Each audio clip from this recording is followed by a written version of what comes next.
dan HAM mendorong ke rumpun eksekutif seperti apa dan koordinasi dengan DPR? Jadi begini, bukan hanya insiden penembakan sipil oleh aparat penegak hukum, tidak juga. Jadi baik oleh aparat penegak hukum, aparat negara ya, kepada sesama aparat negara, tentara sama tentara, tentara sama polisi, ada juga aparat TNI Polri dengan warga sipil, ada juga antar warga sipil. Itu yang namanya penggunaan senjata ya.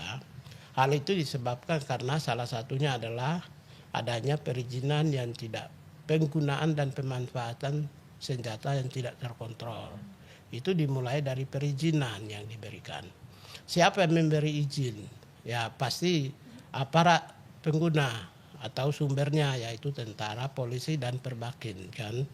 Oleh karena itulah maka kalau kita lihat peristiwa-peristiwa yang terjadi di berbagai tempat, di Sulawesi, kemudian di Jakarta, di Banten, ya Papua, ya di Jayapura ya, kepala dinas perhubungannya. Kalau itu kita lihat di dalam satu hari, satu minggu itu sudah ada beberapa kali rentetan peristiwa. Menurut saya ini negara, saya Menteri Hak Asasi Manusia mewakili negara, itu harus melakukan proteksi. Nah, jadi kita memiliki berdasarkan prinsip HAM internasional itu, negara harus memastikan adanya protection. Jadi state obligation to protection on human rights. Jadi salah satu tindakan perlindungan terhadap warga negara itu adalah pencegahan.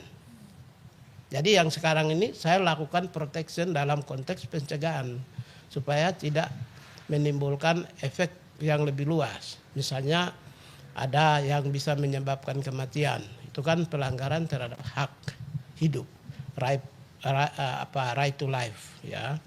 Kemudian juga yang kedua itu juga bisa menimbulkan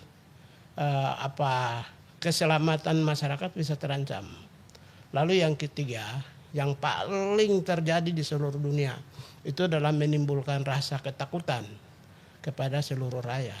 Ya, pemerintah harus memastikan agar supaya rakyat tidak takut gitu. Kita menghindarkan rakyat dari freedom of fears. Jadi rasa ketakutan terhadap rakyat. Nah, untuk itulah saya menyampaikan supaya evaluasi ya. Evaluasi tentang bagaimana proses perizinan dan siapa pengguna-pengguna harus dipastikan secara profesional, secara prosedur yang benar, sesuai dengan aturan yang benar.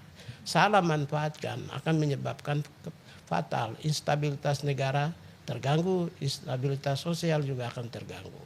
Di negara-negara lain kita lihat, ya hanya terjadi sebuah peristiwa penembakan liar, itu bisa menyebabkan ketakutan secara keseluruhan di sebuah negara. Seperti di Amerika atau di Amerika Latin atau beberapa negara lain. Saya memiliki otoritas dan kewenangan berdasarkan keputusan presiden. Ya, Menteri HAM berwajib melakukan protection, yaitu pencegahan. Jadi yang dimaksud proteksi adalah mencegah, melindungi sebelum peristiwa itu terjadi. Karena itulah saya menyampaikan perlu menjadi perhatian pemerintah dalam konteks ini. Kebetulan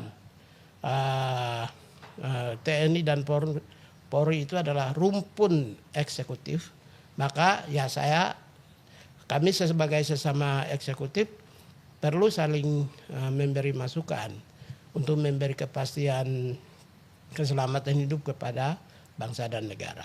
Hari ini saya ucapkan terima kasih kepada Ketua Komisi 13 Pak Willy Aditya yang telah merespon dan meminta untuk melakukan perubahan-perubahan regulasi yang mengatur tentang penggunaan senjata yang digunakan oleh masyarakat sipil maupun juga aparat.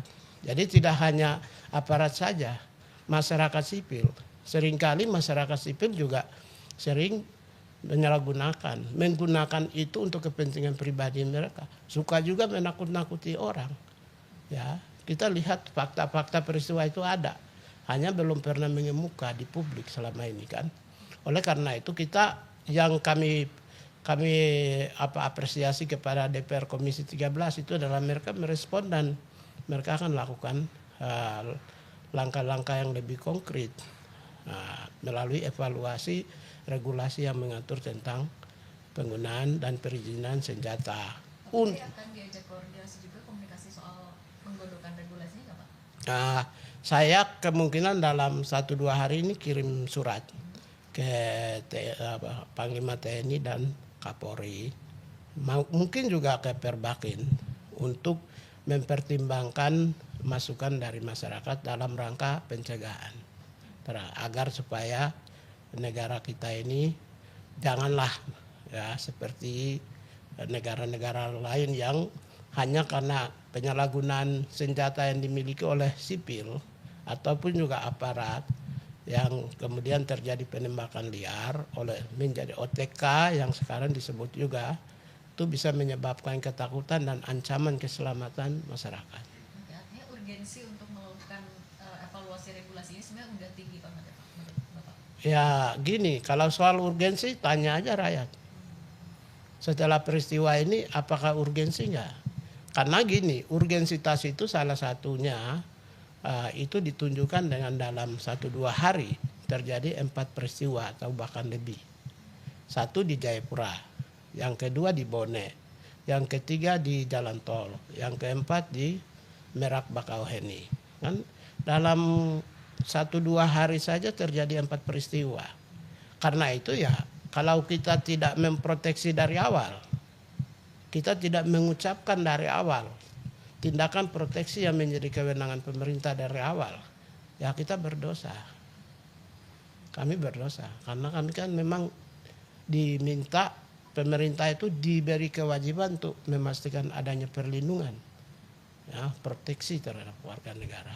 Yang tadi saya ulang tuh, ya, the state obligation to protect on human right. Protect itu adalah pencegahan. Ini salah satu tindakan pencegahan. Makasih.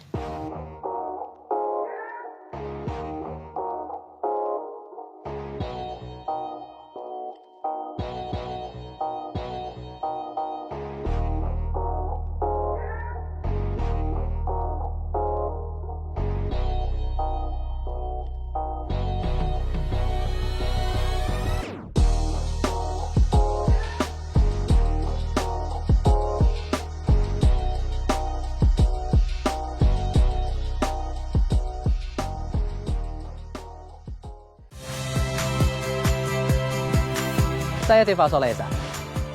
Saksikan program-program Kompas TV melalui siaran digital, pay TV, dan media streaming lainnya. Kompas TV, independen, terpercaya.